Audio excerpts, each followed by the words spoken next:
Hello, everyone. Good morning, good afternoon, maybe good evening. My name is Ksenia Kirichenko, and I'm a program coordinator with ILGA World. And today we have our webinar about data collection and reporting to the Universal Periodic Review process and treaty bodies. And we have my colleagues also from ILGA World here. We have Lucas Mendes, who is our senior research officer, and Lucas will be sharing with you information about how to collect different types of data for your LGBTI advocacy. And we also have here Gabriel Galil, who is our senior UN advocacy officer, and Gabriel is an expert on Universal Periodic Review, and Gabriel will be sharing with you some tips and tricks on how to craft and maybe present reports from civil society for the Universal Periodic Review. And I will be also talking today, and I will share with you information about how to write, structure, and then submit shadow reports to different United Nations treaty bodies. So this is the program. So the idea of this webinar is to show you how you can collect data, information about your communities on the national level, and then also to show you how you can use this information for specific engagement with the United Nations human rights mechanisms. So this webinar is a part of our webinar series. So after the beginning of the COVID-19 crisis, we decided that we still need to support our communities worldwide, and we created this series of the webinars, which included some talks, but also advocacy webinars. And this webinar is the last one, the last advocacy webinar in this series. And you can also access videos from previous webinars on our website. So our webinar will be consisted of 3 presentations.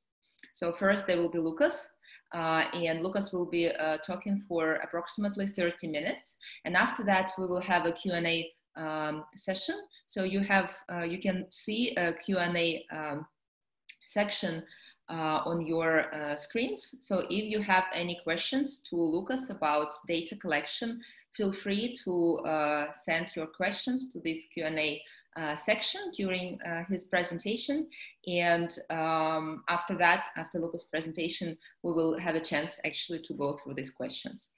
Then we will also have Gabriel's presentation and my presentation about specifically how to write reports to United Nations bodies, and after that we will have another Q&A session specifically about report writing, how to create your reports.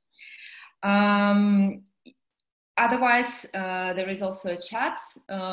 In this chat, my colleague Madalena, who is also here from ILGA World, part of our communication team, Madalena will be also sharing with you some web links to some of our materials. And after the webinar, maybe in a few days, we will also share with you a follow-up email with the video of this webinar, because we are recording it, and also with presentations and some other materials. And last but not least, also we have a feedback form. So when you will leave the webinar, you will be redirected to this feedback form. It's very simple. It's not complicated. Maybe it's for 2 or 3 minutes. And if you can just share your impression, your feedback about this webinar, it would be really helpful for us.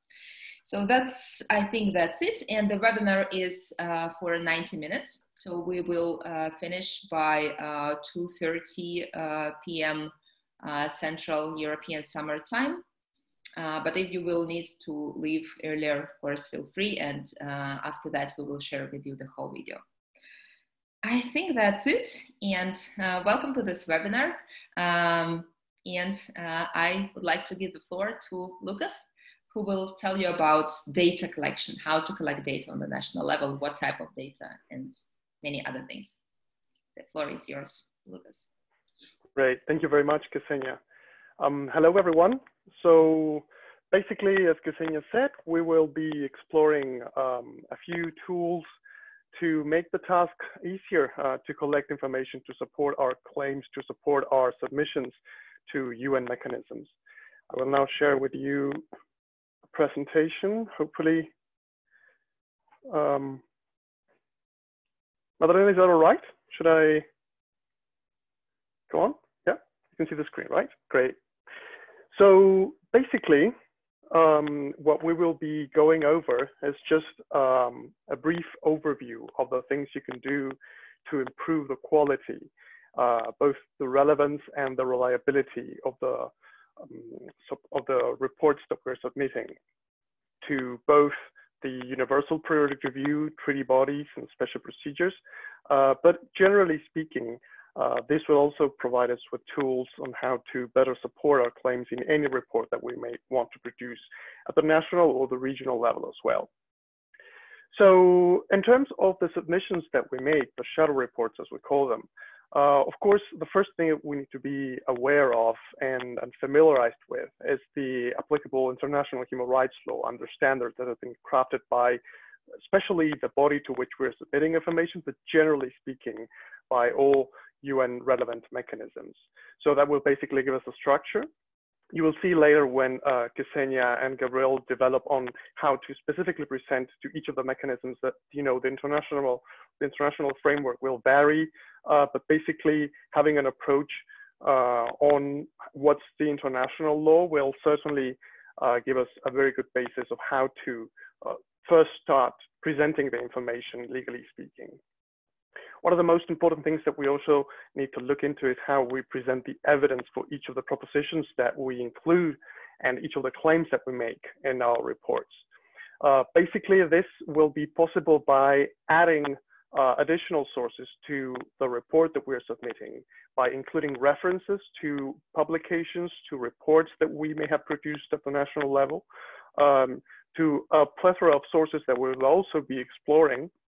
But basically, this will provide the relevant UN mechanism with information on where or from where we're deriving support for our claims. In terms of consistency, there are two aspects that I would like to highlight here. And these are only a few of the aspects related to consistency. But basically, we need to make sure that our report, that our submission is consistent both internally and externally. Meaning that internally, if we're going to, you know, submit information with a certain level of, you know, relevance to a national, to the national level, or we want to make focus on a specific region of the country we're reporting on, it's good that we provide the information that reflects that. So that if we're speaking of a widespread situation, then that we provide enough evidence to show that that is the case. And not falling into a situation in which we may be speaking of situations of grave concern, widespread situations without even being able to provide any kind of support for that.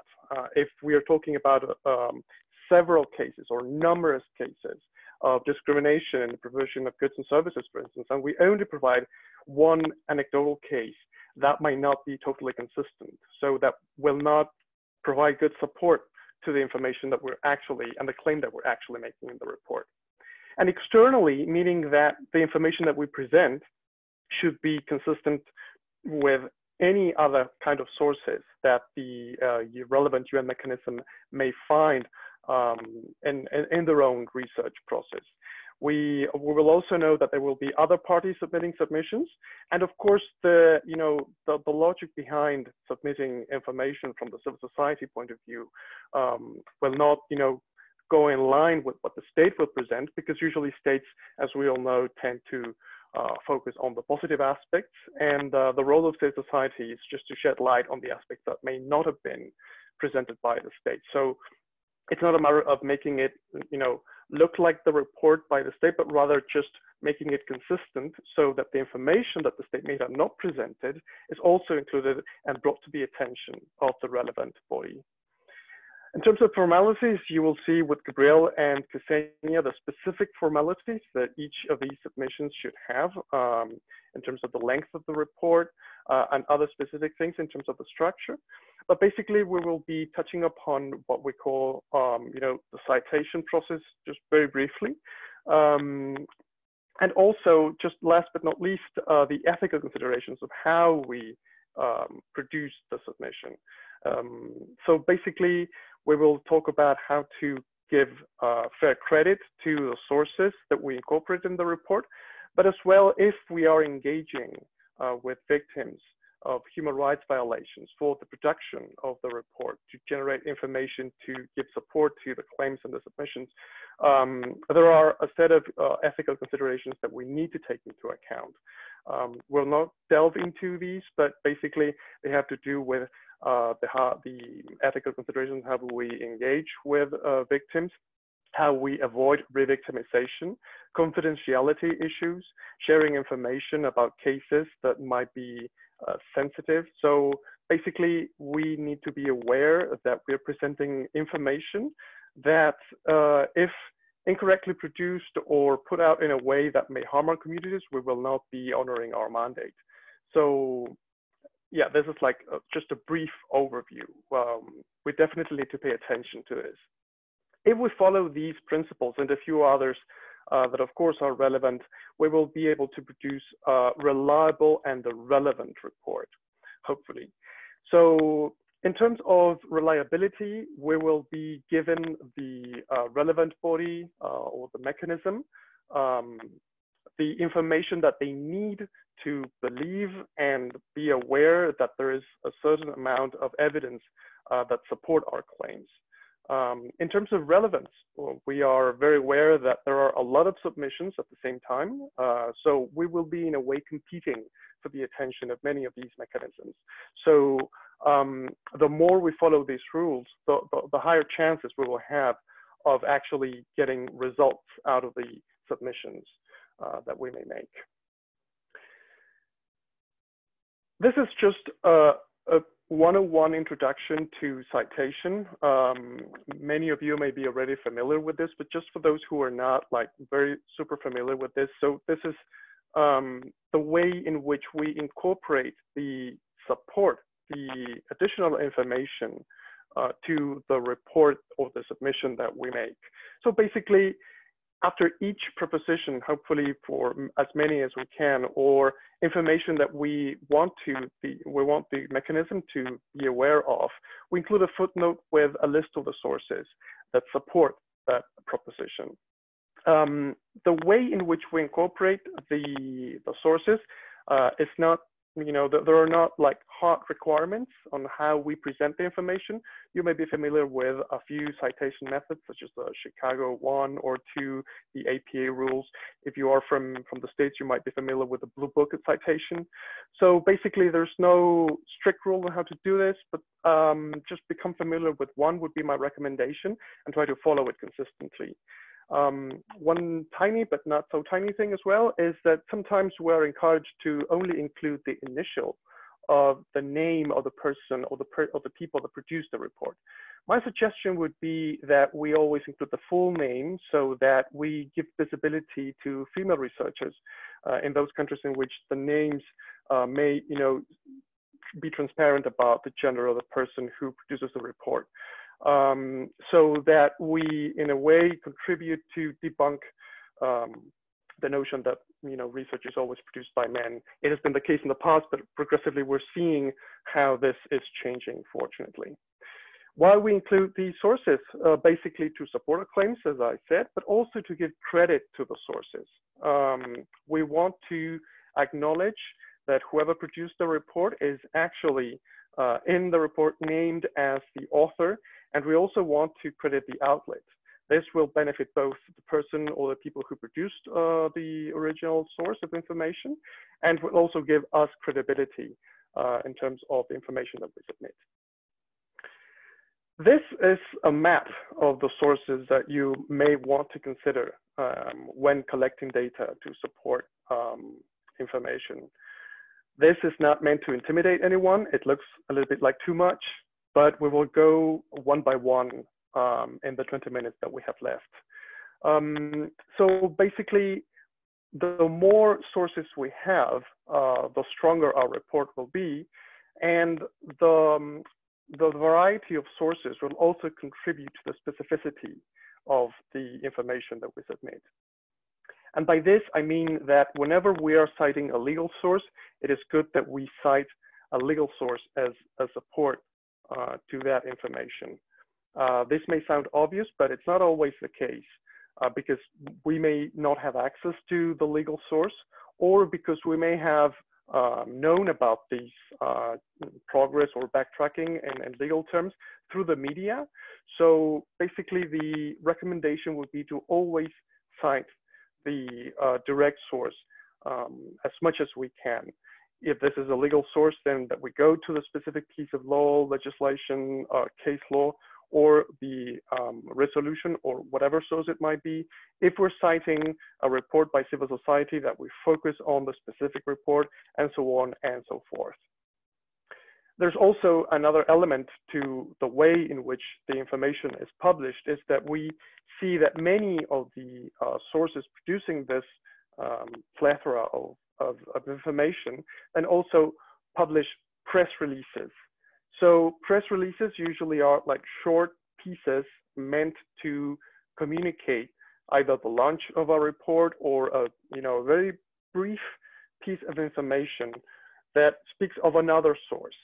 So the recommendation would be that we cite press releases only if it's like the only source that we have and there's no other way to have access to the original source. Basically because press releases are meant to be brief, so the information will be compressed. Sometimes the person who's in charge of drafting the press release is not aware or cannot, be faithful to the content of whatever source it might be. So it's usually a good way to become aware of a source that might exist to support our claims, but not to cite specifically if we want to be, accurate in the way we want to cite. So this is like the map. First of all, I would like to just briefly comment on the legal sources. This is something that might be requiring some kind of expertise. You certainly don't need to be a lawyer to understand the law, although, law schools tend to instill that knowledge. But I would say that as long as we have some kind of familiarity with how legal instruments are published, the legal character, the legal nature of each of the sources and how they are relevant to the work, that's good enough. Of course, it's always good to have a lawyer in the team, but well, let's say, but I would say that you shouldn't feel intimidated by the fact that this seems like a field of knowledge that it seems to be inaccessible. Oh, of course, if throughout the production of the report, you see that you're encountering difficulties, it is great to have specialized knowledge on the table. And of course, ILGA World is available for help if there's anything related to the legal complexities of any instrument you might find at the national level. Of course, in most countries, there are different powers issuing different legal instruments. In many cases, we may not see this division as clear as it is presented on the chart. So we have legislation, case law, and rules and regulations stemming from the executive branch. But the relevant recommendation here would always be to focus on the specific piece of law or case that actually supports the claim that we're making.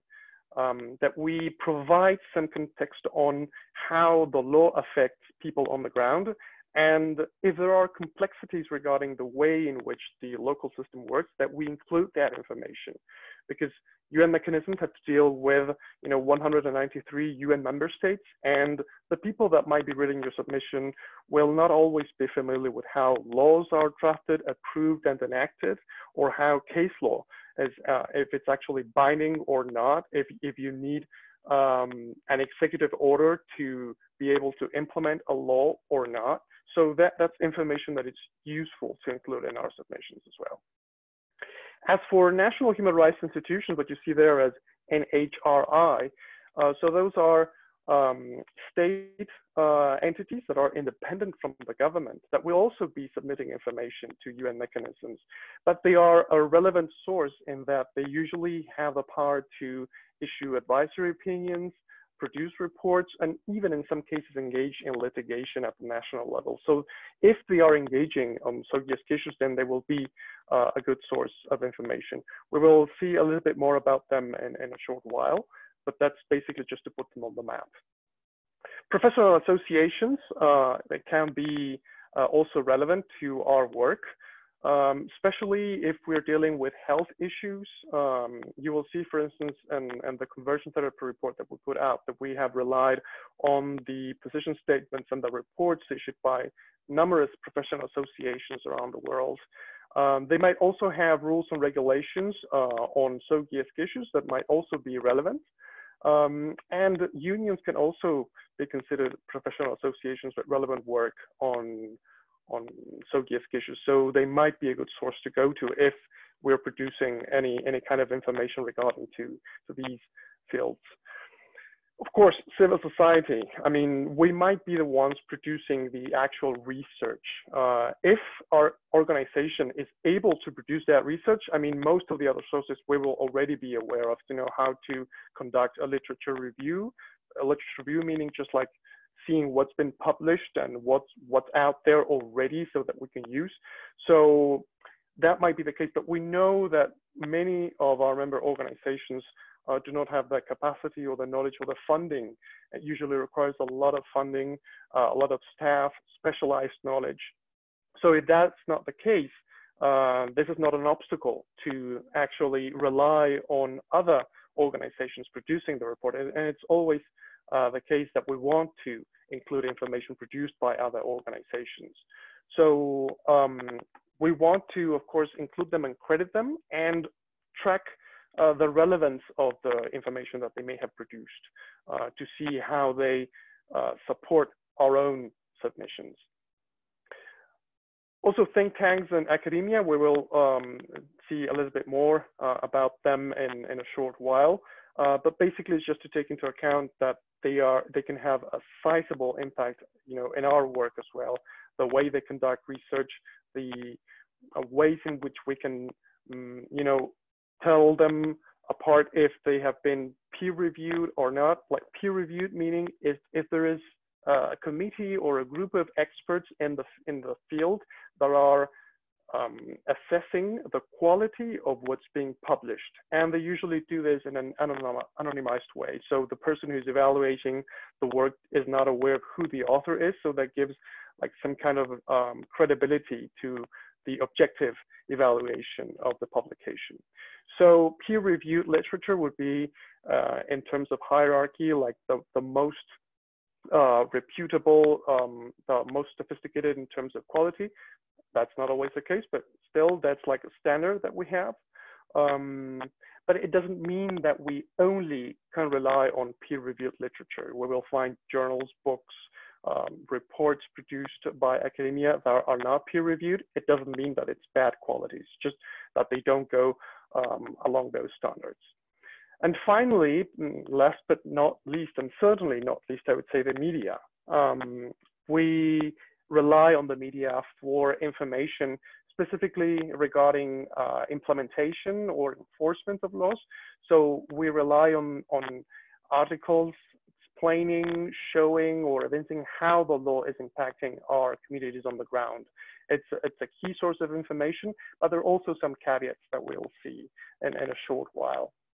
Documentaries have, can be another source. So as you see, we have formal rigid laws that usually make it to what we would consider peer-reviewed articles, or like the literature that's considered academic. But then we can rely, of course, on other more informal sources to support our claims. So there's this huge problem with the draft of information regarding how laws and the living situation of our communities are on the ground. So this is a good opportunity to delve into as many sources as we can to paint the picture. And this is against the backdrop of the lack of procedures to collect data at the national level by most governments. So some governments are starting to collect data systematically and disaggregating the data according to sexual orientation, gender identity, and sex characteristics, but most are not. So this map collects many of the sources that can help us fill that gap in some way, so that we can save from having to say there's no data.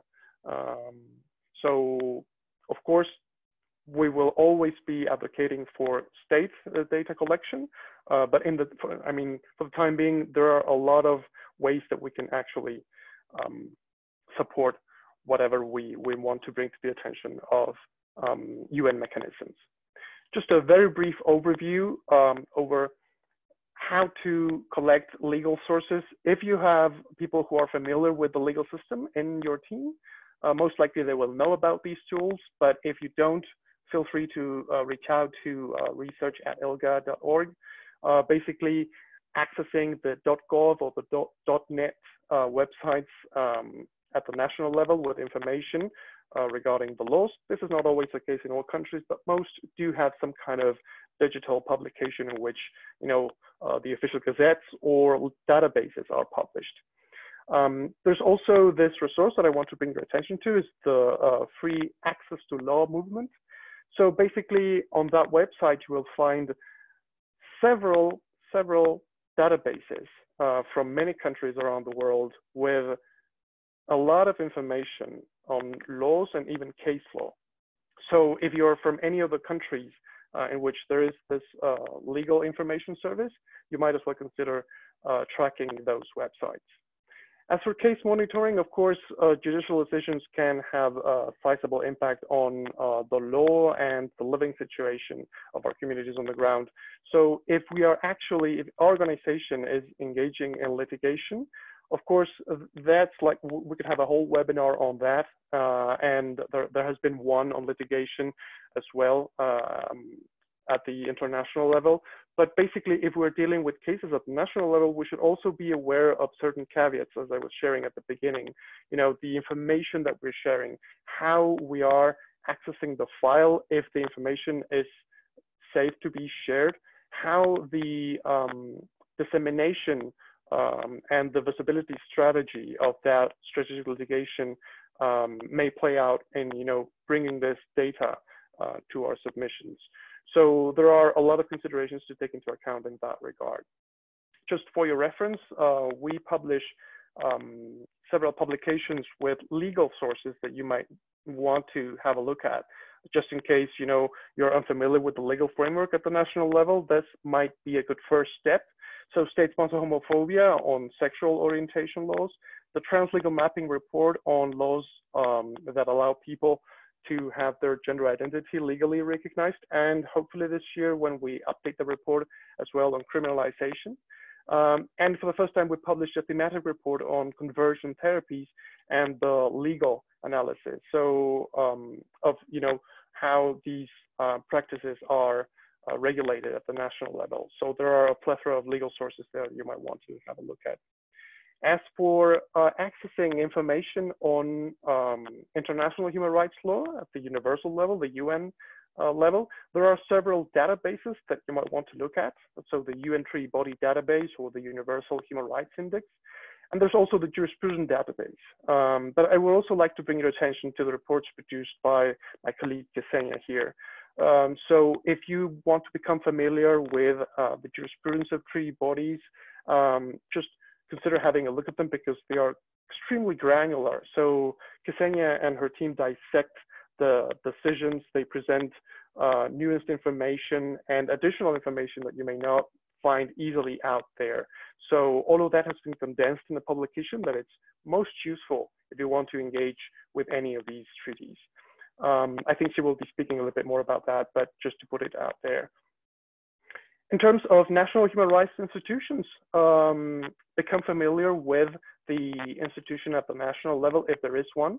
The map you see on the right-hand side shows in blue and in a lighter shade of blue countries in which there are national human rights institutions. And it's good to take advantage of the production. I mean, the reports that they usually produce. And of course, we have to pay attention to their approach to Soviet issues. In most criminalizing countries, national human rights institutions do not engage on Soviet issues.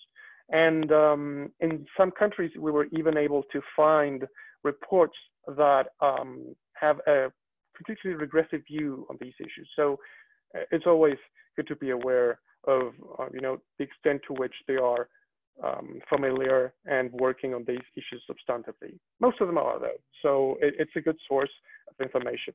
If you want to access your national human rights institutions, there's a directory online. We will be sharing all the links with you at the end of the webinar, so don't worry about this. Moving on, then academia, of course.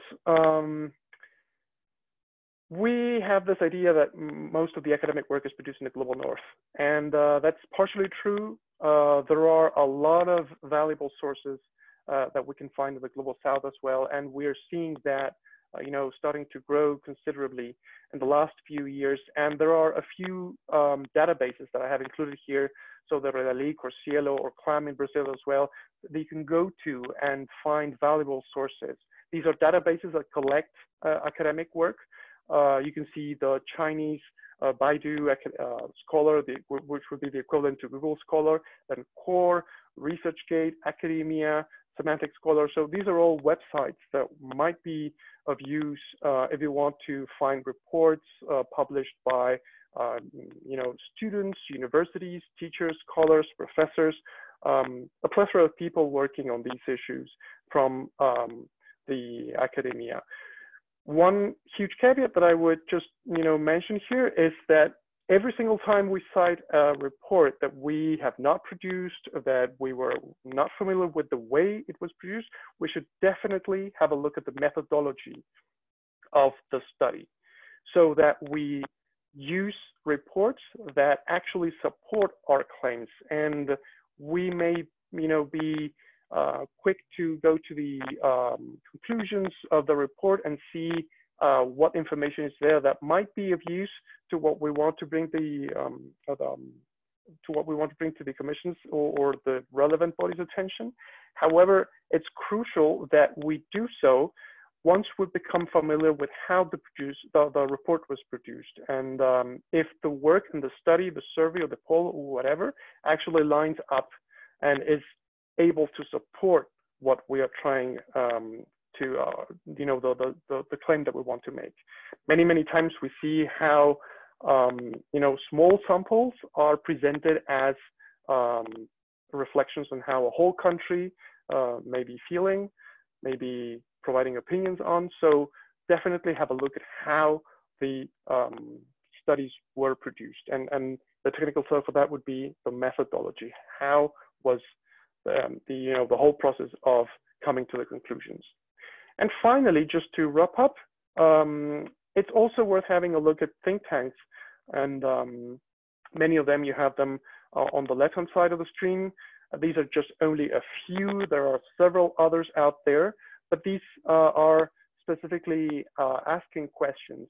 And they've been asking questions, at the national level in several countries, and they produce longitudinal studies on how social attitudes vis-a-vis sexual orientation, and in some cases even gender identity as well, have evolved. So this may also be valuable sources. If we want to add them to our reports, we should also be aware of how they were produced and what kind of information they're presenting. Just for you to have an idea, the Pew Research Center very recently published a report on social attitudes and what they call the acceptability of homosexuality. So it can be interesting to have a look at them, even if your country is not on the list of countries they survey, just to become familiar with how these polls are carried out. So this is basically what we have for the formal sources, or the main ones. I do want to mention the monitoring the media as just a very brief overview of what we can have or what we can get from the media for our submissions. The media is a good source to show, of course, what is being published in the media. That's a given. So that would be the number one recommendation. Use the media to support what the media is saying. It's a good source to show how opinions, inflammatory news, and inflammatory opinions are being published in the local media. How the media is referring to Sogiask issues, statements by public officials that may shed light on attitudes on the with the government and with people surrounding the government. Prospect of change. Also, investigative journalism might be of use. You will see a lot of these sources being cited in the conversion therapy report that we put out in February, because a lot of media outlets have engaged in investigative journalism, going undercover to unveil organizations providing conversion therapy, but always assess the relevance of the sources. And again, consider citing the original source rather than media outlets for any of the other sources that we've mapped before. A useful tool is to set up Google Alerts, and what you see there is a syntax of how you can systematically track several websites using a syntax that will render results based on those key terms. We could have a webinar even on this. So this is all I have to present right now in this very brief overview in terms of monitoring the media. I hope I haven't, pretty much on time. Thank you very much, everyone. And if you have any questions, please ask. Yeah, exactly. You're super punctual, Lucas. Thank you so much. Yeah, it was an amazing presentation, and I think I myself learned some things from this. And so, Lucas, I think you have two questions. So while you're getting familiar, I just want to remind what we learned from you. So you covered principles of collection information and data for LGBTI advocacy. We were also speaking about citation, how to cite resources, and thank you specifically for mentioning the gender aspect, because previously in my previous life I was publishing a lot more on academia, and and Russian language, which is my first language, is gendered, and I cannot even share with you how many times people just refer to me using my surname and also male ending for their language. Yeah, so that's a very good point. Then also you presented a great schema of sources of data, and once again we will be sharing this presentation with each of you after this webinar, and you will be able to also look at these slides once again, and also legal sources, of course. And if you, for our attendees, if you don't have in-house lawyer or if you don't have easy access to other lawyers, also in many countries there are legal firms which provide pro bono support for civil society organizations. Also, many universities, they have legal clinics where students, law students can also help you with this research, and you can also reach out to us if you have any questions with this. Also, you were speaking about UN information and how and where to find it, national human rights institutions, academic databases, different surveys, and social attitudes, which can be also very important for UN advocacy, and last but not least, also media monitoring. And actually we have some interactive things here. So we have some polls for you, dear attendees. And our first question is, do you have experience with documenting LGBTI human rights violations and collecting data in your countries? So you can just answer this poll and we will see where we are. do you have experience with human rights documentation and data collection? Yes or no?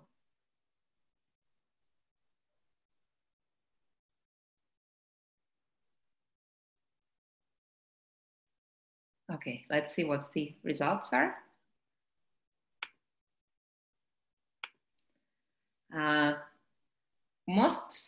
Almost 50-50. So a lot of people actually have experience, but many people are also new. And I hope that this webinar will help you to develop this part of advocacy. And we have another poll, which is about methods used. So here you can choose different options. Which methods of data collection have you used in your work? So if you have experience with data collection, what methods or what data have you collected?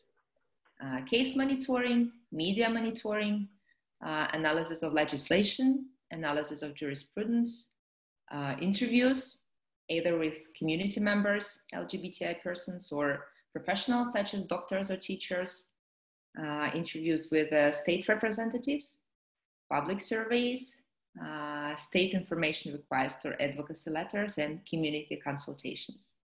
So let's see what have you used in your work.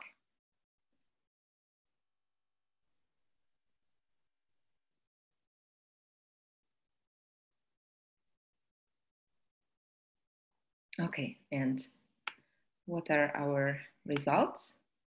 So most of the attendees used interviews with community members, and it's actually a very useful and important tool. And indeed, many shadow reports, civil society reports to the UN, they include quotes from interviews with LGBTI persons.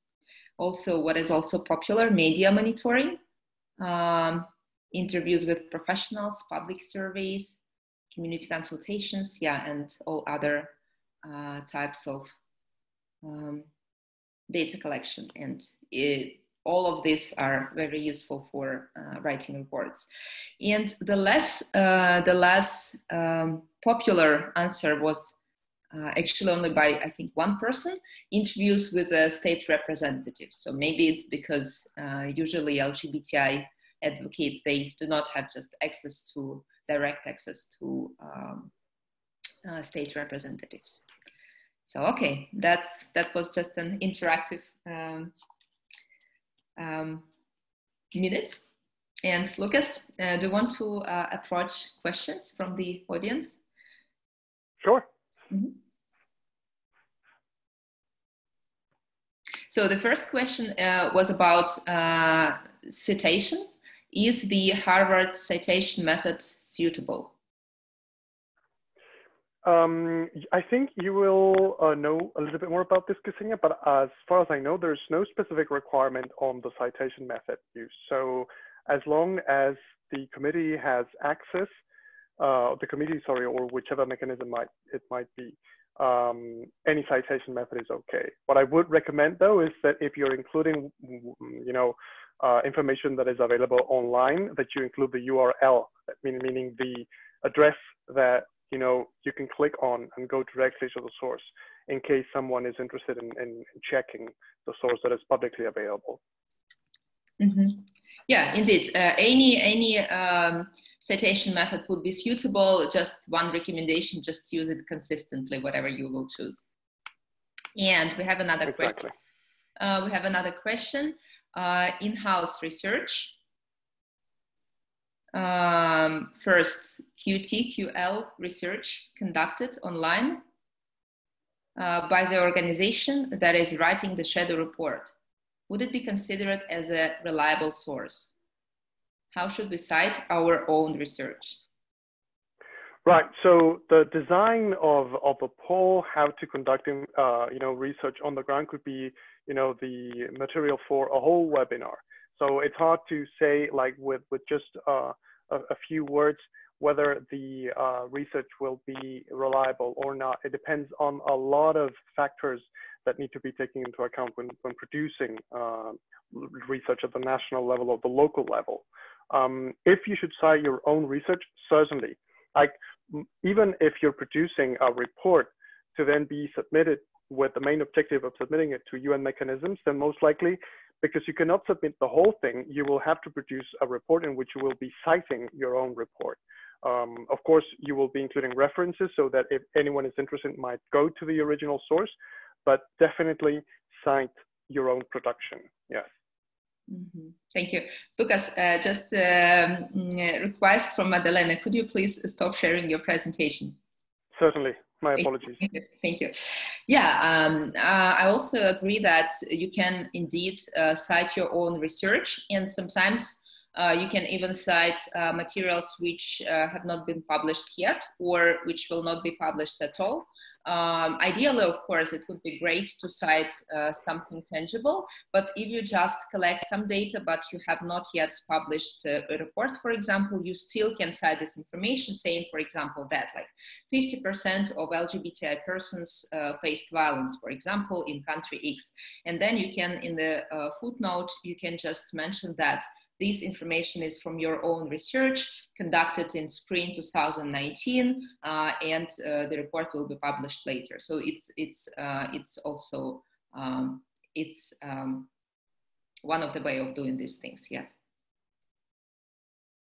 Any other questions regarding data collection? If you have questions, please type them in the Q&A box. If not, we can go further, and we have another poll. This is about actually your experience with UPR.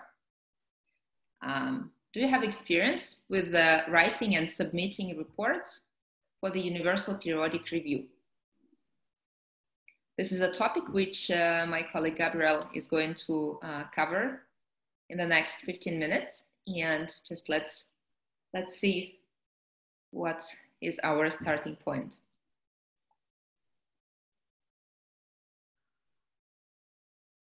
Do you have experience with reporting to UPR? Yes or no? Okay, let's see the results. Actually, 73% of our attendees or people who participated in the poll did not engage with UPR and did not submit reports. So hopefully this next part will be specifically useful for you. And for people who actually have experience with UPR, maybe you will find some new information or tips how to work with this mechanism and how to write these reports. So Gabriel, please, the floor is yours. Thank you, Ksenia. Let me share my screen.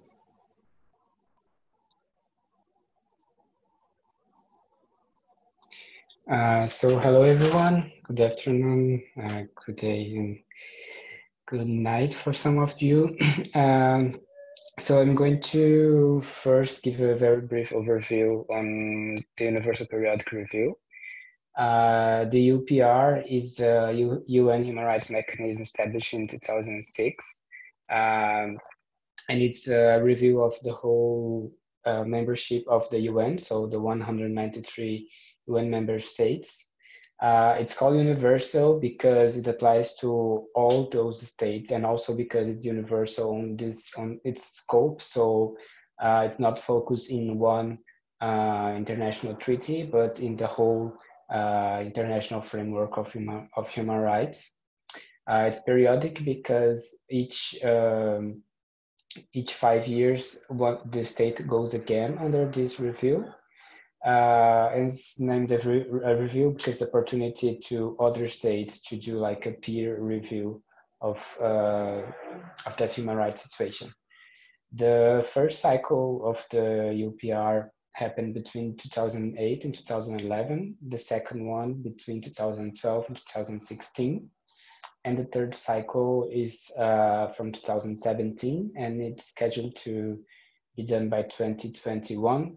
Of course, that now with the postponement of some sessions because of the COVID-19, we don't know yet when it's going to finish. Which means that for now, each state has gone at least twice under the UPR review. The review is based on 3 documents. So a national report, which is drafted by the state and submitted to the UN. Sometimes this national report is drafted with a previous consultation with organizations. It depends a lot of the relation between the state and the civil society nationally.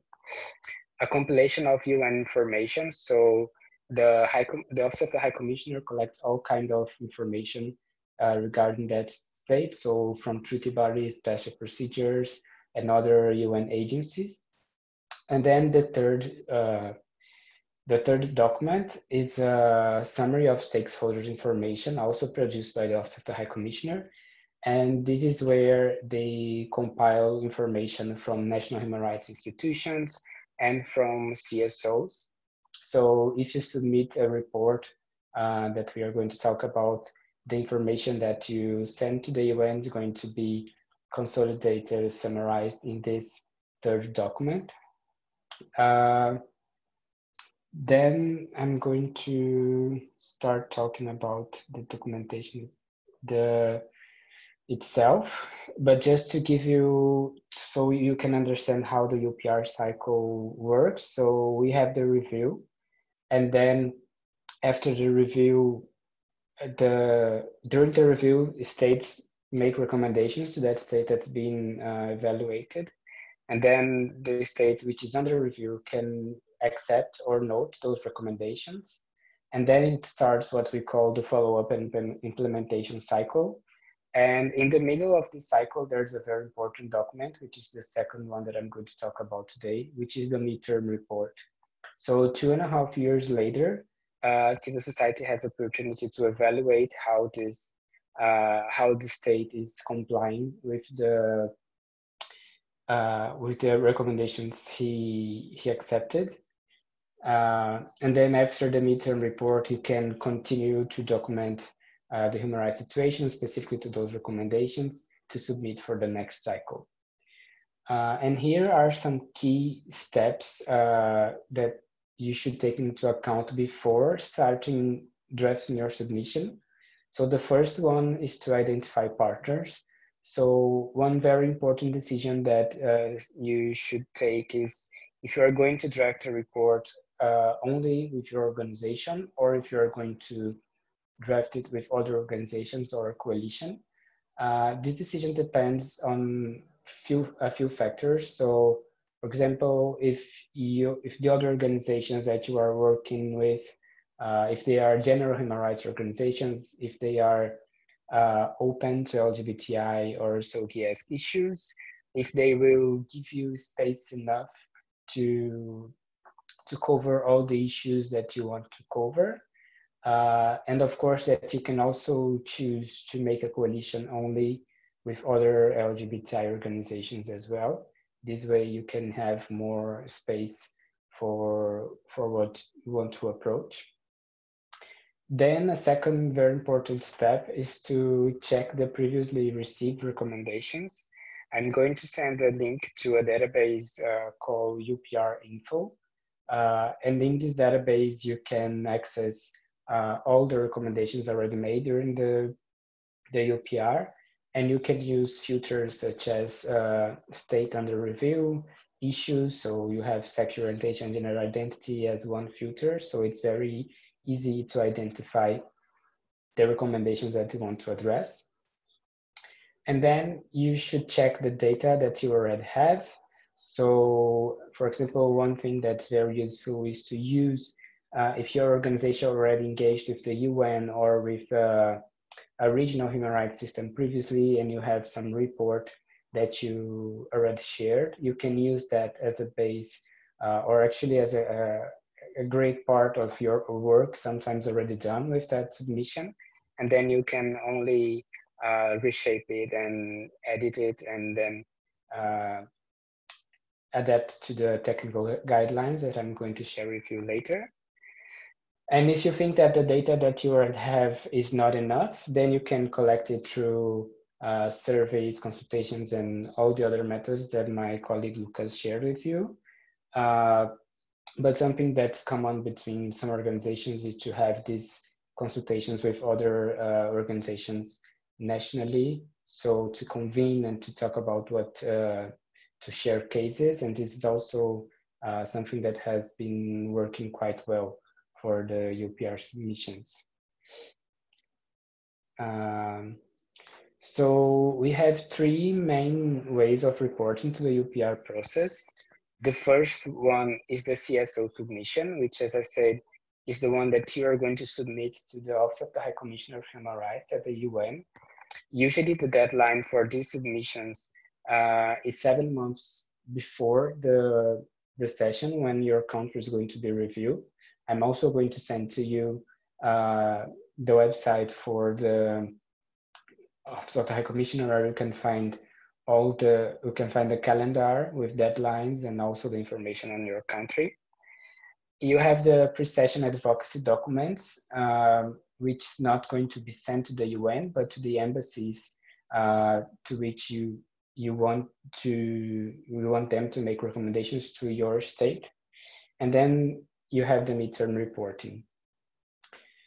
To start with the CSO submission, which is the main document that's going to be used as a basis for other states and for the whole UN system to assess the human rights situation of your country.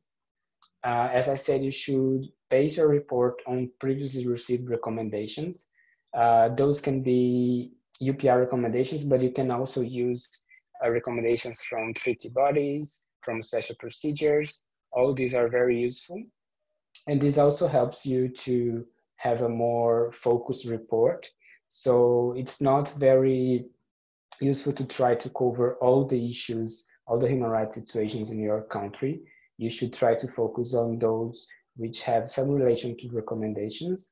But of course, that if your country is a country who has not received any LGBTI recommendations before, you can cover these gaps, which is very important, so you can keep advancing on the recommendations.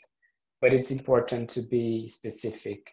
So focus, for example, on discrimination, anti-discrimination law, or discrimination in the working environment, or violence.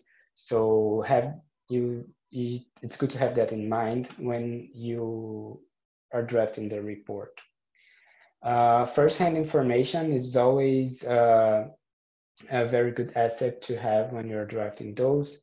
So if you have statistics, case, empirical data that sometimes is collected and shared by your government itself, or by national human rights institutions, or by other CSOs, that's very useful. And of course, that my colleague Lucas shared with you, the issue of having just one case as ground for some claims sometimes is not ideal, but if you have one case that can illustrate what you are claiming, that can be useful. Then link your claims with international human rights law and standards. So we usually recommend to use the Yogyakarta principles as a map, so you can link what you are claiming for with the principles, because they already enjoy a lot of support from states. It's a language that UN states are used to, and if you use the annotated version, you can find all the international treaties and recommendations which are used as basis for the principles.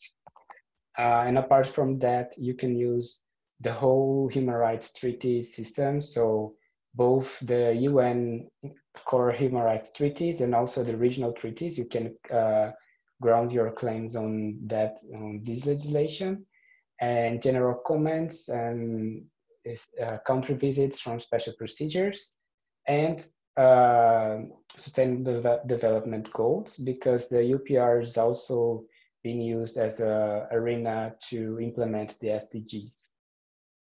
And then one way that's very useful and very good to share information in the CSO submissions is through matrices.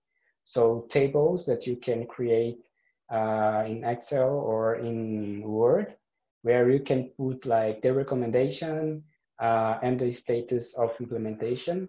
That helps your submission to be very visual oriented and very summarized. And then we have some technical requirements. All of this information is included in the UGA UPR toolkit, which I'm also going to share the link. So you have, for example, you need to submit it in Word. You have the length, which is different from individual and joint submissions. One issue that's very important is that the submission must include the name of the organization or the coalition in the cover page, so you cannot submit an anonymous report. If you have security issues, and you should keep that in mind because all this information is shared with all the UN system, you can always ask the support of a regional branch of UGA or the World Office, and then we can sign the document for you if you have those security issues.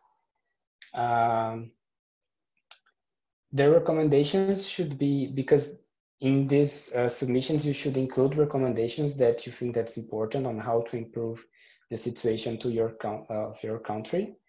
And then we use this name, recommendation should be SMART, which means specific, measurable, achievable, relevant, and time-bound. So you should avoid very general recommendations, because that will help you. If you have very general recommendations, it's very difficult to follow up how this state is making efforts to comply with those or not. So as much specific recommendation is, it's better for you to have a control of how this implementation process is going.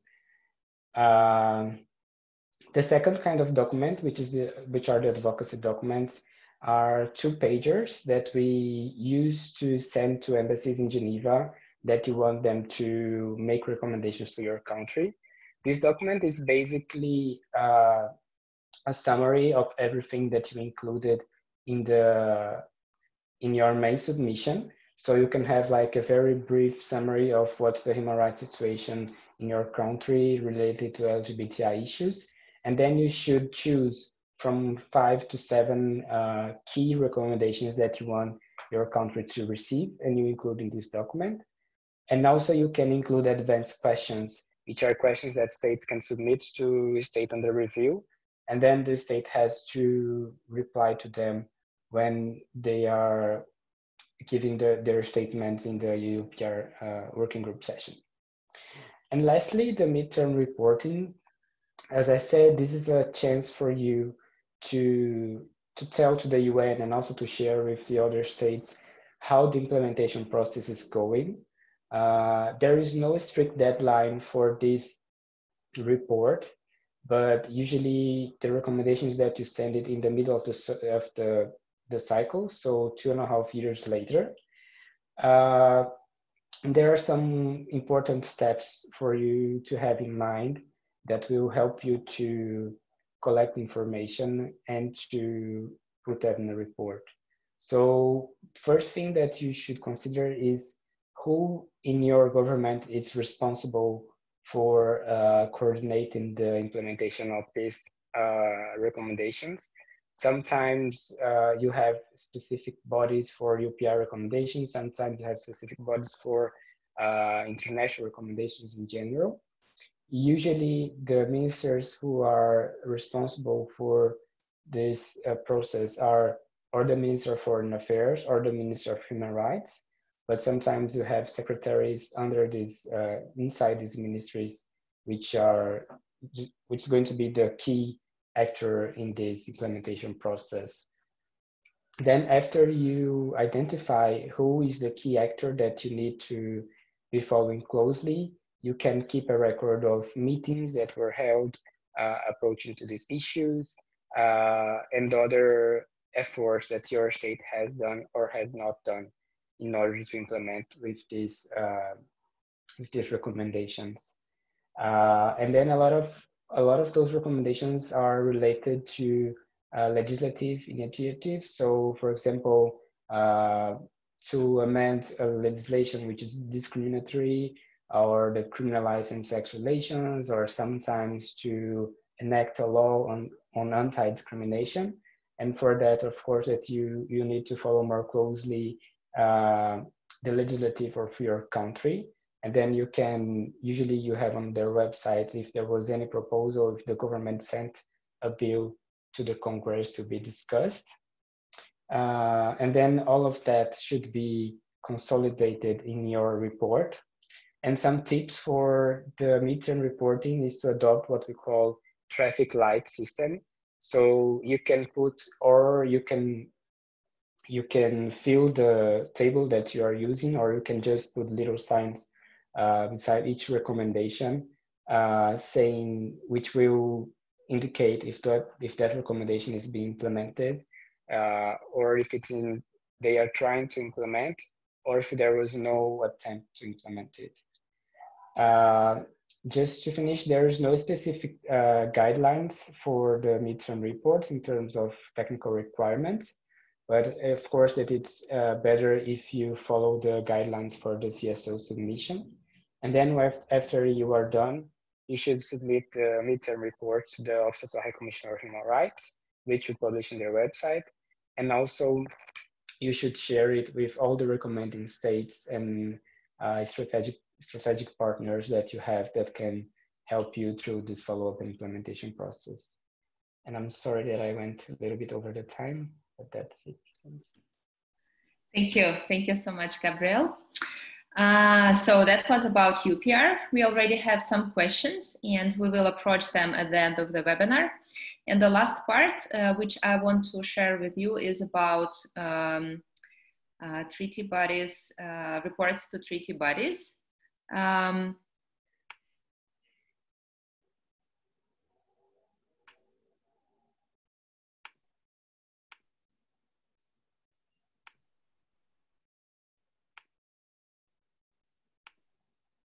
Can you see my presentation? Hopefully. Yes. Yeah, okay, good, thank you. So I want to talk about civil society reports to the United Nations treaty bodies. And just to make sure that we are all on the same page, what are treaty bodies? So there are 9 main human rights international treaties, conventions at the UN level. And each of these treaties, they have specific committees, specific treaty bodies, which are monitoring specific human rights obligations with within this convention. So, for example, there is the Convention on the Elimination of All Forms of Discrimination Against Women, CEDAW. And according to this convention, there is a CEDAW committee created to monitor how state parties, the states which ratified this convention, how they implement it actually. So what is the situation with women's rights in these specific countries? These committees, they are consisted of independent experts, which means that even though these people, these experts, they come from specific countries, but they do not represent their government. So they act in an independent role. Their function is, as I mentioned, to monitor specific human rights conventions. There are 10 committees to which you can go in order to advocate for LGBTI persons' rights in your country. And each of these committees, they have 3 main methods of work. Normally, one of them is country periodic reviews, and this is the part we are going to talk about during this presentation. Also, most of the committees, they can also consider review individual complaints. So just very generally speaking, they can also function as like supranational courts, which means that if you did not receive positive decision within your national court system, if your country ratifies the convention and the procedure for individual complaints, you can also go to these treaty bodies, sorry. And the third method is general recommendations, which is basically authoritative comments to the conventions, because most of the conventions, they were adopted 20, 50 years ago. And in order to make sure that these conventions are living instruments, treaty bodies, they also produce so-called general recommendations, which are basically comments to specific articles of the conventions. This is a scheme of treaty bodies. So there are 10 main treaty bodies, and so that you can see this this schema of treaty bodies and to understand, to see how they work, there are 3 groups of treaty bodies to which you can go with your reports. 2 of them are general, of a general nature. They cover broad issues of human rights, either civil and political rights, which is about the Human Rights Committee, or economic, social, and cultural rights, and the Committee on Economic, Social, and Cultural Rights. Then there are 3 treaty bodies which cover specific issues: torture, Committee Against Torture, Enforced Disappearances, Committee on Enforced Disappearances, and Racial Discrimination, which is the Committee on the Elimination of Racial Discrimination. And the 3rd group is treaty bodies based on populations, which is about women, CEDAW, children, the Committee on the Rights of the Child, migrant workers, the Committee on Migrant Workers, and persons with disabilities, the Committee on the Rights of Persons with Disabilities. And also what is important here is that even though neither of these conventions, they explicitly mention SOGS or LGBTI persons, in practice, all the treaty bodies, they already made some recommendations, or a lot of recommendations, depending on the committee, about LGBTI persons. Which means that if your country ratified a convention, you can consider going to this treaty body with your shadow report. And here is the scheme of country periodic review cycle adopted by treaty bodies. All of them, they function more or less in a similar way, and all of them, they have this cycle. So initially, when a state ratified the convention, after a few years, it has to submit a state report. So the first step is a state report. And then the committee, the respective committee, holds so-called pre-session, where a group of experts, of the committee experts, they write a state report and also other reports or information documents, and they produce a so-called list of issues, which are questions to the government to provide more information on specific topics or specific articles or specific cases. Then after that, there is a main session. So pre-session, it's basically online session. So committee members, they do normally meet in Geneva, but main session is a more important part of this review cycle process, because for the main session, a state delegation actually comes to Geneva. So state representatives can actually meet with the committee members, and also NGOs can also go to Geneva and to meet with the committee members and to engage with them. So there is an interactive dialogue during the main session. There is an interactive dialogue where state presents its report, and also committee members ask questions. And the result of the main session is so-called concluding observations, which is a document specifically with the recommendations to the state party on how to improve the situation with human rights. And then there is a follow-up. So state ideally implements recommendations, and then after that it submits next reports. So the whole cycle, normally it's 4, 5, 6 years, depending on the committee, and also civil society can participate in some of the stages of this cycle. So here you can see that you can actually submit shadow reports for the pre-session, for the main session, and also for the follow-up review. So for the pre-session, normally you just submit very brief information, highlighting what are the main problems of your community in your country, and also suggesting questions for the list of issues. So for example, you can say that the main problem of LGBTI persons in your country is, for example, discrimination in employment. And then you give just very brief examples. So for instance, according to our study, 70% of LGBTI persons experienced employment discrimination. And then you can suggest specific questions for the list of issues. And after that, we will also see how you can suggest these questions and how you can formulate them. For the main session, usually it's a more detailed report with more information about your problems. And also report for the main session should normally suggest questions for the interactive dialogue. So what the committee experts, the committee members, what questions should they ask about your problems, your government, during the interactive dialogue? Plus also in your shadow report for the main session, you should also suggest recommendations for the concluding observations. And then a shadow report for follow-up procedure, it's basically a shadow report specifically about follow-up recommendations.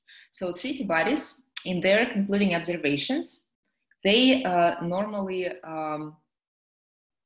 produce a number of recommendations, different recommendations to a state party. It can be, for example, 20, 30 recommendations, but among these 20, 30, whatever recommendations, they usually also pick up 2 or 3 urgent recommendations.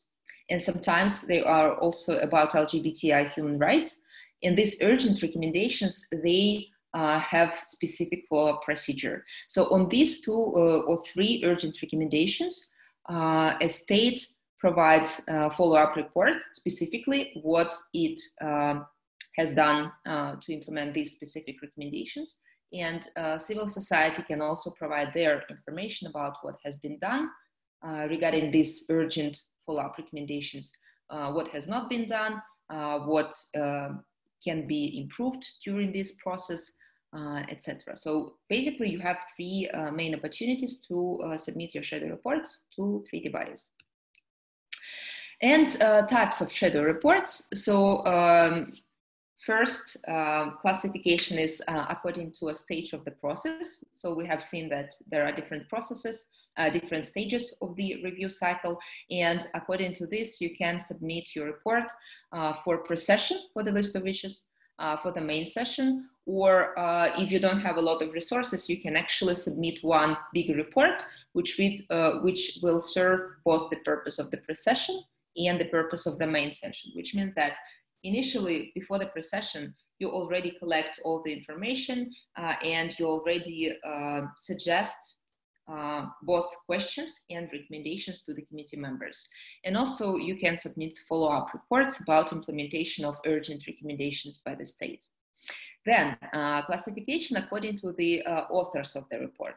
So who is submitting this report?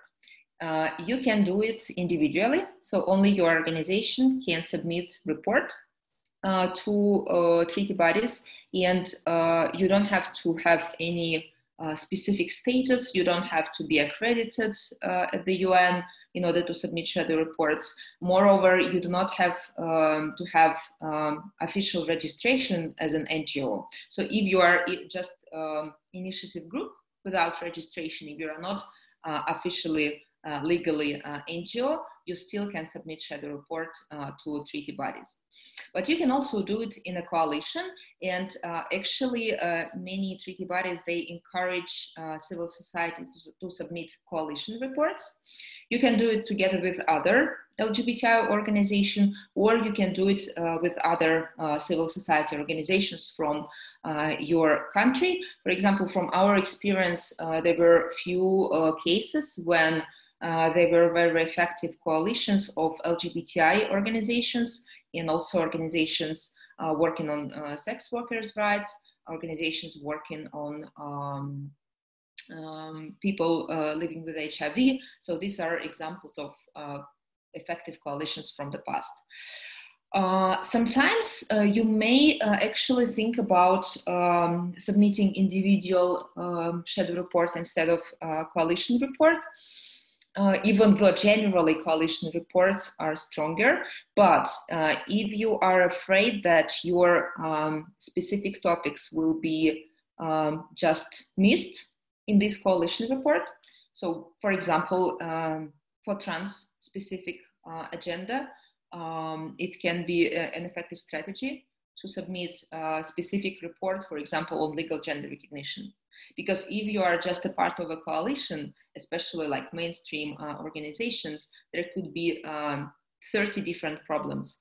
And among the 30 different problems, there will be legal gender recognition, and there is a high chance that committee members will just lose this attention on this specific problem. And therefore, in this case, it can be actually effective for you to submit a specific report, individual report, focusing on your specific problem, such as, for example, legal gender recognition. But at the same time, you can also do both things and, for example, to provide brief paragraph about legal gender recognition for a coalition report. And through this, you will show the committee members that actually your problem is recognized and supported by a number of civil society actors. But at the same time, you can, alongside with this short paragraph in the coalition report, you can also submit your own individual report, uncovering details of why legal gender recognition procedure is problematic in your country. So this is, I think this would be the most effective strategy to get mentioning of your problem in the coalition report, plus also submit individual report. And lastly, classification of shadow reports to treaty bodies according to structure. So there is no specific template for treaty bodies shadow reports. And you can structure your report either according to articles of the conventions. So for example, Article 1, non-discrimination. Article 5, the right to health. Article 6, the right to work, for example. And then you just include information about specific aspects of the right or article of the convention. But also you can structure your report according to topics. So for example, you reported about situation of LGBTI persons in your country, and then you have a section on hate crimes against LGBTI persons, and then a section about legal gender recognition for trans people, and then a section of on intersex medical interventions for intersex people. So this is also a possibility. Requirements. As I mentioned, there is no specific template, but there are a few requirements for reports which you submit to treaty bodies. There are some general requirements, and there are some requirements which are specific for specific committees. Generally, first of all, it's language. You can submit your report in either English or French or Spanish. But if your report is in French or Spanish, because not all committee members, they speak these languages, ideally, it would be great to also to translate this report into English, or at least to provide executive summary in English. And also, language of your report should not be abusive. Then the length requirement is different for different treaty bodies. So, for example, CAT, the Committee Against Torture, they don't have any limitations. But generally, I would say it's better to restrict your report by maybe 10, 15 pages. And then, for example, Human Rights Committee ask for no more than 10,000 words or approximately 15 pages. In other committees, they have also similar requirements. Also, you can see that some of the committees, they have different requirements for individual reports and reports from coalitions, which is also another reason why you may choose to actually create coalitions with other, for example, LGBTI organizations, because, for example, for CEDAW, if it's individual report, you should limit your report by 3,300 words, and it's twice 6,600 words for coalition reports. Then, information which you include into the report should be specific, reliable, and objective. And Lucas talked more, uncover these requirements in his presentation in more detail.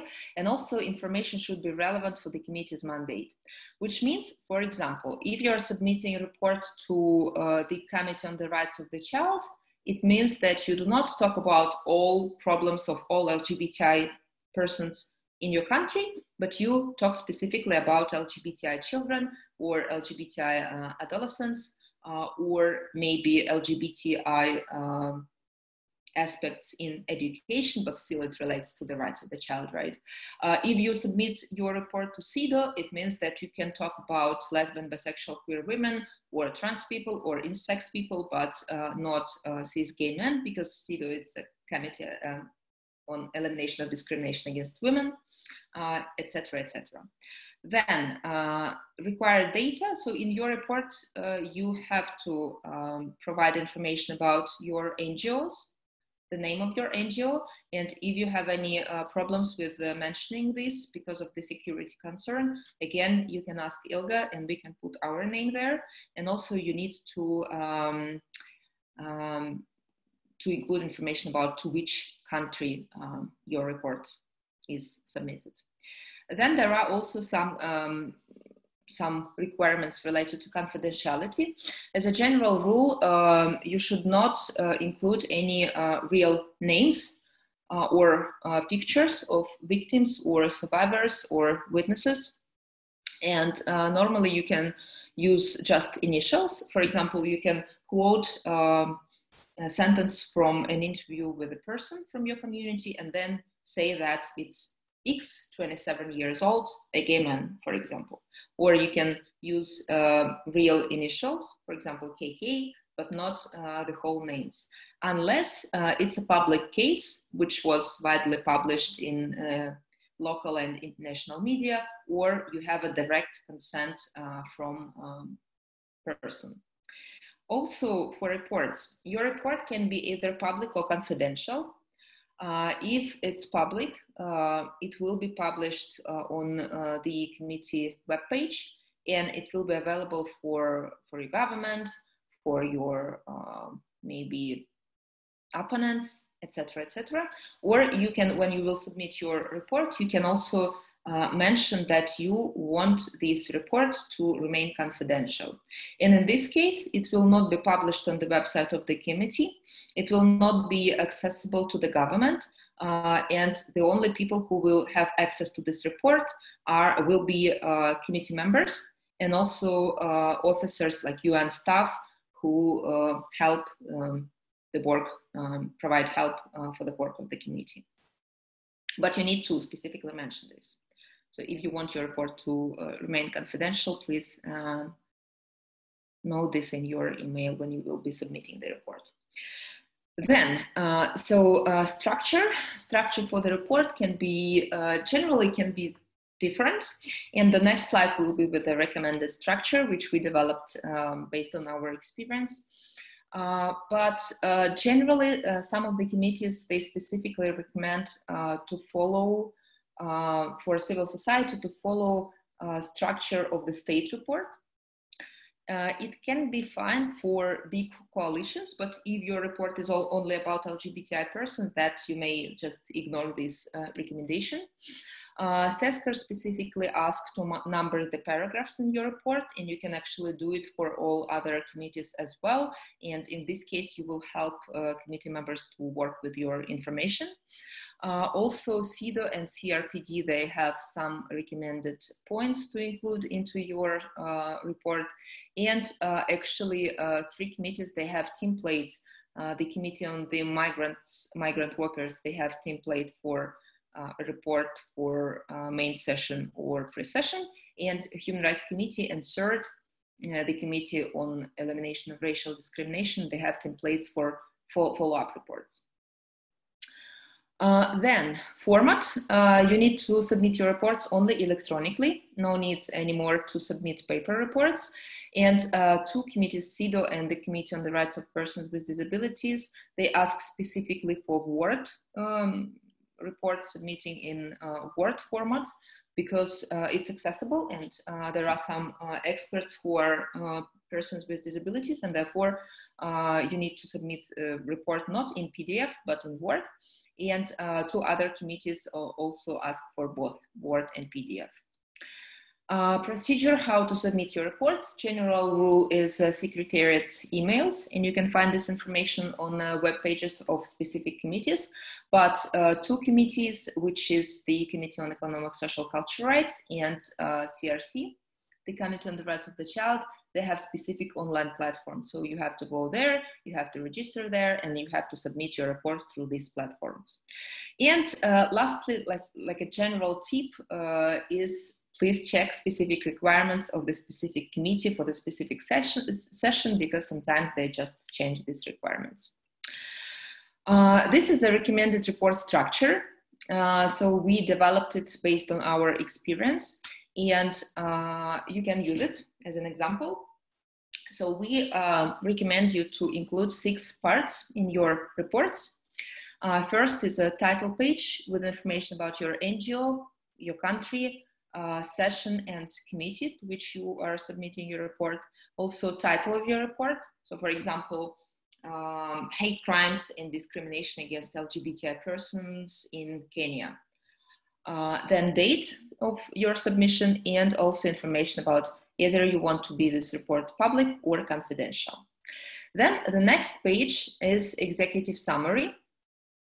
Very brief, maybe two or three paragraphs, which includes problem statement, ideally with bullet points. So for example, you can say, in Kenya, there are 3 main problems faced by LGBTI persons. And then first problem is hate crimes and hate speech. The second problem is discrimination against trans people and gay men living with HIV. And the third problem is, for example, intersex genital mutilations. So very briefly, but also clearly showing what are your problems, and then also briefly mentioning what are you going to cover in this report. So for example, you are going to provide more information about these 3 problems, and also you will suggest recommendations and questions. Very briefly, but it's important to have this executive summary. Why? Because committee members, when they work during sessions, they have a lot of information.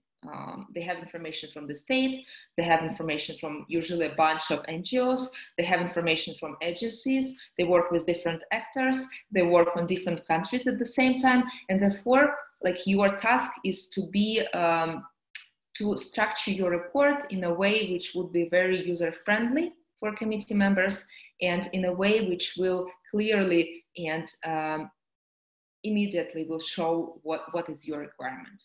So you have executive summary, then also ideally on the same page you have table of contents, and then after that, and like our know-how is like right after that, not at the end of the report, but right after that, your second or maybe third page is your questions and recommendations, so that committee members can actually use this language and access it in the beginning.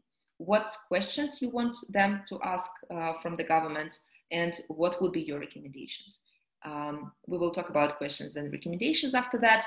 Then there is your substantive part, so your problem statement, and then here you have all the illustrations with all the data, which Lucas suggested to you to include into your report. So for example, it can be statistics or information about cases, quotes from interviews, etc., etc. Also, you can include here information about implementation of previous recommendations by the state. You can include information about previous recommendations from the same committee or from the different other committees, or from UPR or special procedures. Everything is fine. And also you can cite a state report and state replies to the list of issues. So if your state, for example, submitted a report to CEDAW saying that according to their information, there were no cases on discrimination against LGBTQ women in family sphere, you can cite specific paragraph of the report in your shadow report and say that actually you have documented cases when these and these and these women, LGBTQ women, were discriminated in access, for example, to adoption. And lastly, the sixth part of your report should be information about your NGO.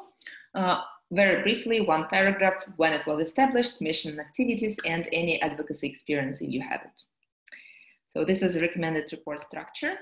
And I would also like to pay more specific attention to questions and recommendations, because I would say this is the most important part of your report.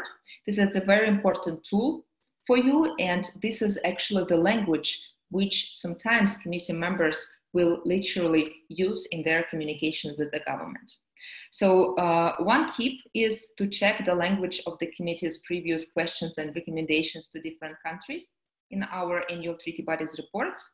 So this phone, you can see here one page of our annual treaty bodies report, and you can actually find their list of issues with LGBTI questions and also concluding observations with specific recommendations on LGBTI persons.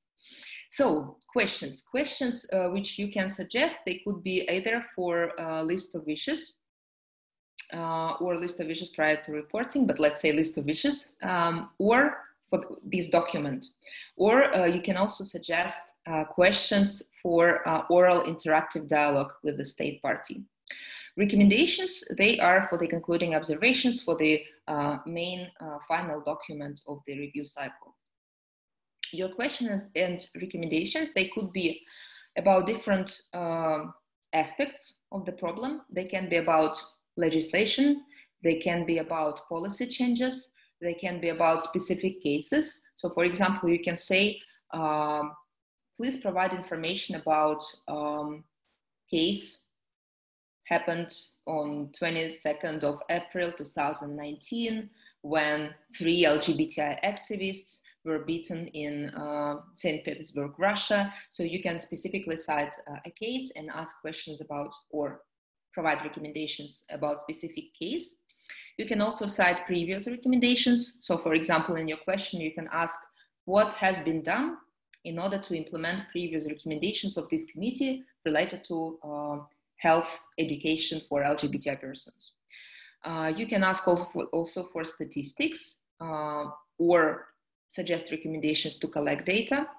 It can be about trainings, participation of LGBTI civil society in any measures related to LGBTI, etc., etc. Then how? So your questions and recommendations should be smart. They should be also strategic and clear, which means that you have to unfortunately limit your creativity, because if you will suggest 10, 15, 12 questions or recommendations, obviously all of them will not be included into the either recommendations or questions, just because the number of recommendations and questions is limited. And the committee members, they have to focus on different problems. And therefore, like the golden rule is maybe 3, 4, 5 problems. And according to them, 3, 4, 5 questions and 3, 4, 5 recommendations. So that committee members, they may see already what are your priorities. Because if you provide 20 questions, they may just pick up whatever one question is in this list. And then also your questions and recommendations, they should be related to your problem statement, which means that if in your problem statement, in the main part of your reports, you described for example, discrimination in employment of LGBTI persons, it means that this is a problem and you need to suggest question and recommendation about discrimination in employment. And also, if your question and recommendation is about hate crimes, it means that in the main body of the report, you also provide at least some information about hate crimes. And these are just some examples of recommendations and questions and recommendations. So these are not ideal questions, let's say it in this way, and also questions which are more relevant and smart for this process. So question, you may ask the committee members to ask the government what has been done to improve the situation of LGBTI persons. It's not the best question because you do not specify either the period or specific problems, specific aspects of the situation of LGBTI persons, and therefore your government will have a chance to say that we, for example, we provided one training 10 years ago for a group, small group of medical professionals in one city or one small town, and that's it. And basically, formally, they will answer these questions, and they will say that, yes, we improved the situation of LGBTI persons, but maybe it's not really helpful for you. So a better question would be, please provide information on the impact of the measures taken to combat discrimination on the grounds of sexual orientation, gender identity, sex characteristics, and gender expression with respect to access to employment, education, and health services. So here you ask for information not only about measures, but on the impact of measures, which means that if you provided training, please show us what changed, what changes happened because of this training, which is about impact, right? And also you do not ask about all the situation of LGBTI persons, but you ask specifically about employment, education, and health services. So from this question, probably you will also receive more concrete information. Another question, example of not the best question is when the state will adopt legislation on anti-LGBTI hate crimes, hate speech, discrimination in employment, education, healthcare, housing, legal gender recognition, access to transition-related healthcare, non-consensual intersex surgery, same-sex marriage, artificial reproductive technologies, adoption, and sexuality education. So this question is not the best version of the question because you ask just too many things at the same time. And the state, probably they do not know when exactly they will adopt legislation. And therefore, as I mentioned, it's great to define your priorities. And for example, you can ask, please indicate any steps taken to adopt legislation on legal gender recognition and specifically related to self-identified gender identity. Or you can ask, please explain if the new anti-discrimination legislation and then specific law will explicitly prohibit discrimination on the basis of sexual orientation and other characteristics. Recommendations, also example of not the best recommendations, ensure access for LGBT women to inter alia employment, healthcare, education, housing, and social services without discrimination or stigma. Again, it's a very broad recommendation. And ensure access in what way, how you can ensure it. Again, the state may provide one training to 3 state officials, and probably it will not change the whole situation of LGBTI women, right? So you can rather suggest more concrete recommendation to prevent and eliminate discrimination against LGBTI women, specifically in employment through change of legislation and trainings for labor inspection officers, and in healthcare through, again, specific measures. Then also recommendation to protect LGBTI persons from hate crimes is not the greatest recommendation because you do not show how you expect the government to protect LGBTI persons from hate crimes. And this is a recommendation how you can actually formulate this recommendation, because you suggest specific measures to improve hate crime trainings, to improve the initial handling of hate crimes, to involve LGBTI organizations in the training, to allocate resources for free aid to victims, and to provide compensations to victims. And some final remarks. So generally, I would like to tell you that writing and submitting schedule reports to treaty bodies, it's not a rocket science, because you are the experts on your community, which means that actually you don't have to, ideal, of course, if you have resources, it would be great to create all the comprehensive surveys, which are 100% reliable, and to fit into all the requirements related to representation, and to also to analyze all the legislation and court jurisprudence databases. But if you don't have enough resources, and actually community members, they do understand that civil society, especially civil society working for, let's say, marginalized communities, usually do not have access to this. And even sometimes access to the community itself can be very difficult, because, for example, if LGBT or LGB people are criminalized in the country, that sometimes they do not provide information even to civil society organizations because of the fear of persecution. And therefore, you can actually collect information which you can collect. And we had some examples when we built very good reports, for example, based on only brief interviews with few, maybe 3 community members, and one reply which we received from state authorities. And it was already a very good base for shadow report. Then also final remark is about recycling, which means that you don't have to start building, writing, collecting data from scratch every time. You can just collect some information, and then you can submit this information to, for example, the Human Rights Committee, and then to CEDAW, and then to UPR, and then maybe special procedures. So basically, you just have to collect information and somehow to systemize it, maybe according to problems. And then you will just pick up this information and we'll just adjust it to specific requirements of specific committees. And yeah, the last recommendation is that we are here to support you, and if you have any questions, please reach out to us. And specifically for treaty bodies, we have a list of deadlines. We update this list of deadlines every month.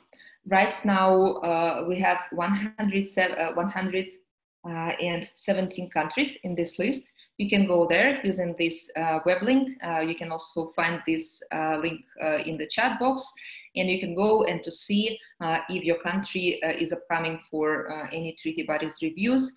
Countries are organized in the alphabetical order. We update it every month. So yeah, if you see that your countries will be reviewed soon, please reach out to us if you want to submit a shadow report.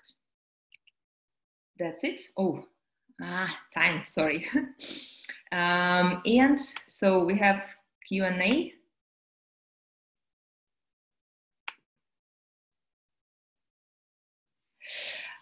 So let's go to the Q&A briefly, and then we will finish. So actually we have one question for Lucas. Lucas, can you see this question? It's about survey.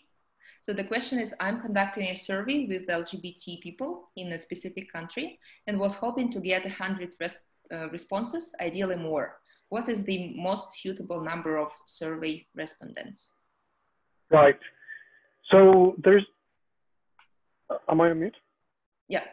So there's no one number that will suit every single survey. So it all depends on what the actual scope of the report might be, the availability of people that might be available, the size of your sample, let's say the number of people you will be interviewing will depend on a lot of things. And depending on that, then you will be able to reach to conclusions, depending on how you actually contacted the people. You know, if it was through a snowball technique, or you actually did that through, as you're saying here, or online form. So you need to be clear about how you actually got those responses.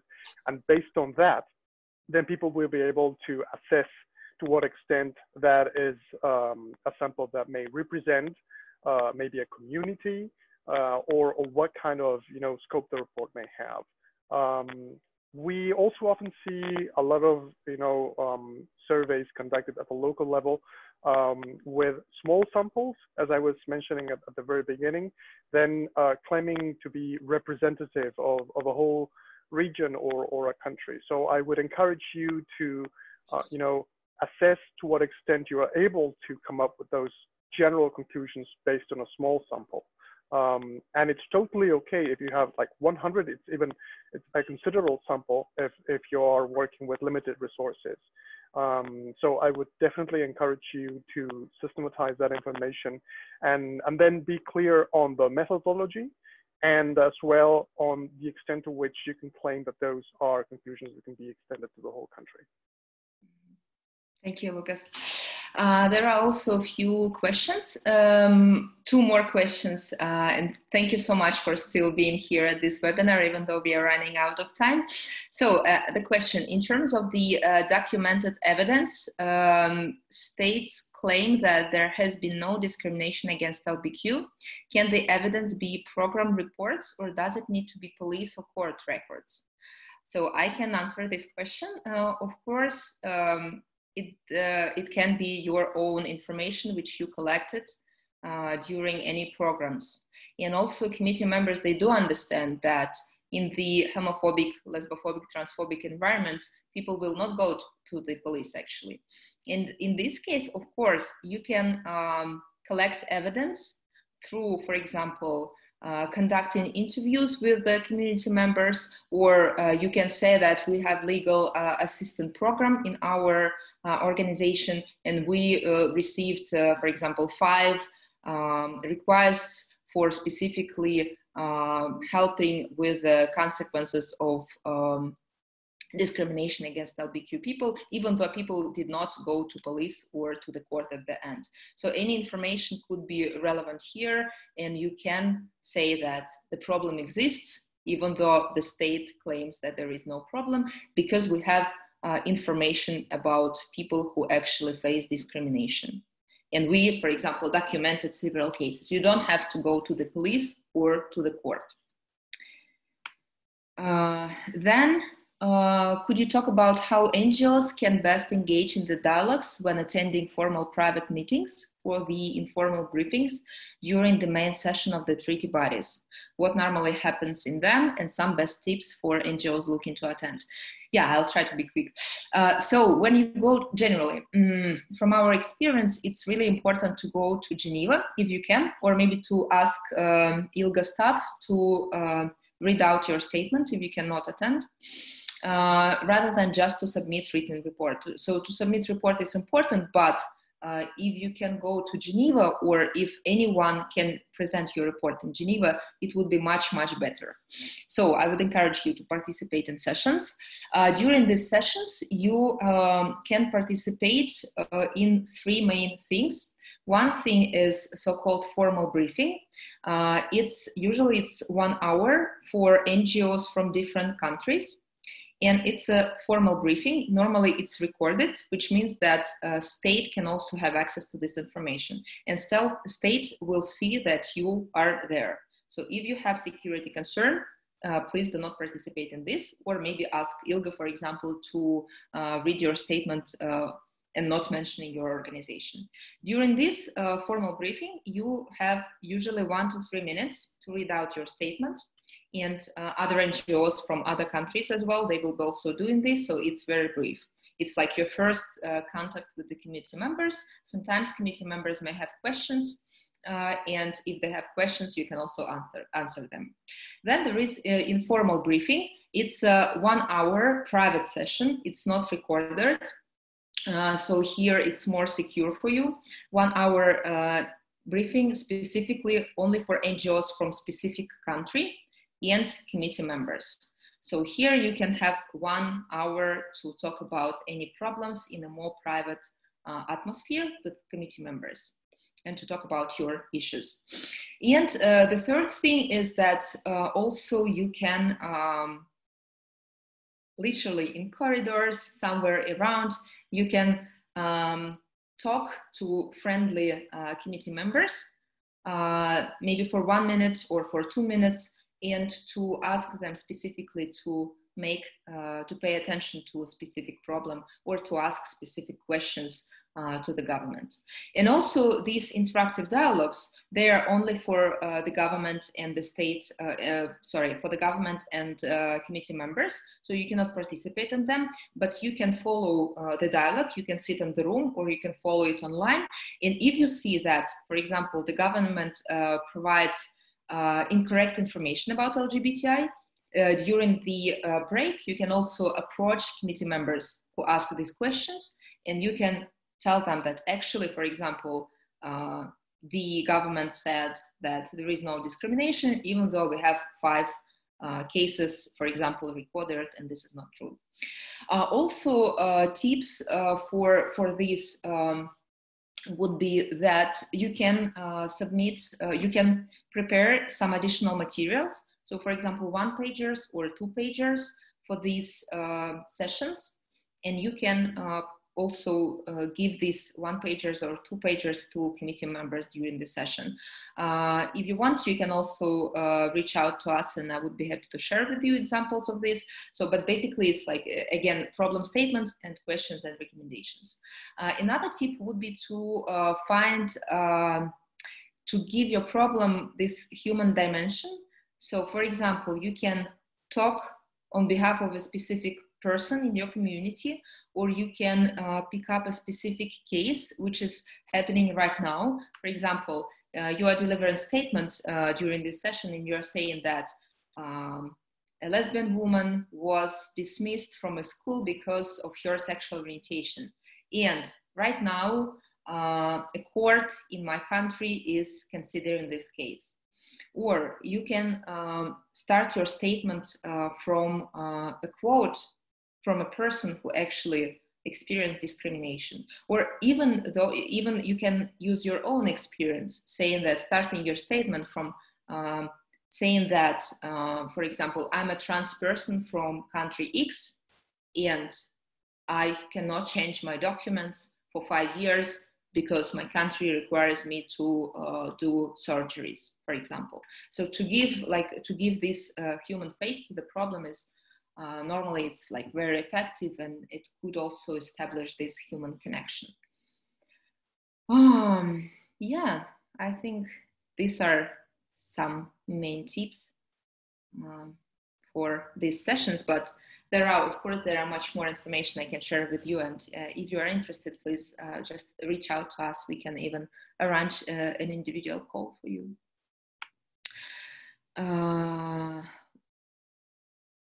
We have other questions in terms of assessing readiness to the readiness to the attendance in Geneva. To what extent is risk assessment important? And are there any examples of risk assessment samples done for that reason? Gabriel, maybe you want to share UPR experience.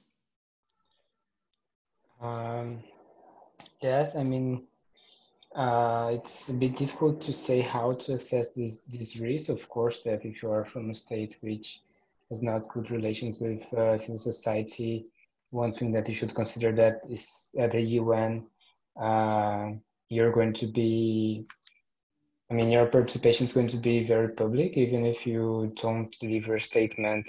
Usually all the spaces where you can engage with advocacy are public, so corridors, the cafes.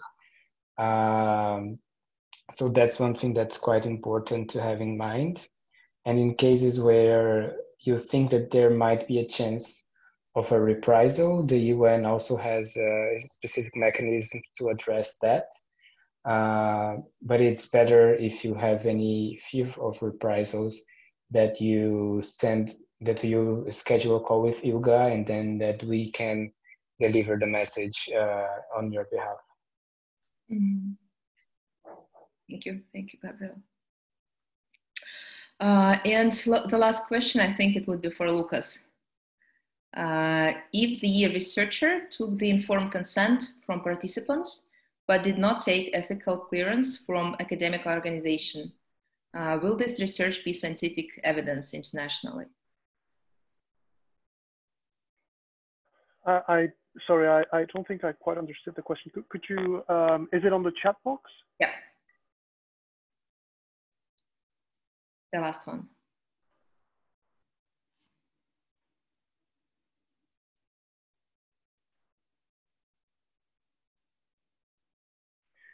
I mean, there are no standards, at least set specifically at the UN level, that allow for certain evidence to be presented and other sort of evidence not to be presented or considered.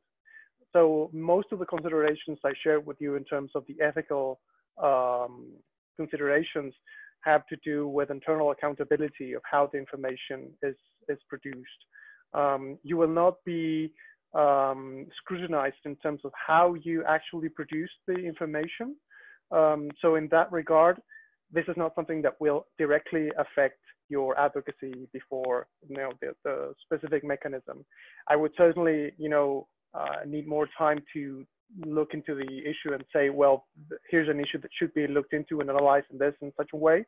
However, if your question is, you know, aimed at knowing if your evidence will be disqualified or ruled out or, you know, erased from your submission, that is not something that will happen. You will not be scrutinized to that level.